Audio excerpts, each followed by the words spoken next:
ვაშინგტონში რო გადავიწევთ, უკეთეს ფასად ვერ წავალთ?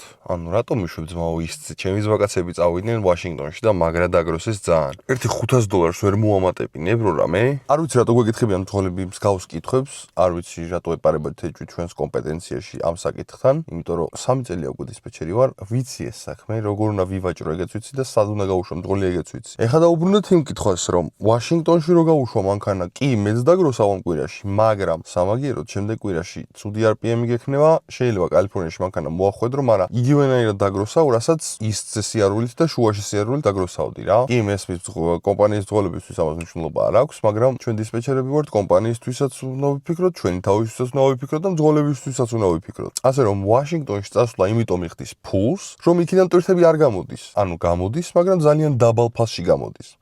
ეს ერთი რაღაც მინდა რომ გავაგებინო ყველას. წინასწარ გეგმავთ ასე იმიტომ, რომ შემდეგ კვირაში წვალება აღარ მოგვიწევს და დაბალ ფასიანი ტვირთების აღება აღარ მოგვიწევს, ხვდებით? ჩვენც არ გვიყვარს წვალება, ჩვენ გვირჩევნია რომ კვირაში 2 ტვირთი გაგაკეთებინოთ, უფრო ნაკლები პიკაპი იქნება, ნაკლები პრობლემა იქნება. მაგრამ ეს ყველაფერი შეუძლებელია ისწრიდან ვესწრე და ვესწრიდან ისწრე ვერ ივლი და სწორედ ამიტომ თქვენთვისაც, ჩვენთვისაც და ყველასთვის საუკეთესო ფასებად ვიღებთ ტვირთებს და ვალაგებთ კვირას ისე, რომ გქონდეთ გროსებიც კარგი და RPM-იც კარგი. თუ გაინტერესებთ მეტი ვიდეო დისპეჩერობასთან დაკავშირებით, გამომიწერეთ, დამილაიქეთ ვიდეო და მომდევნო შეხვედრამდე.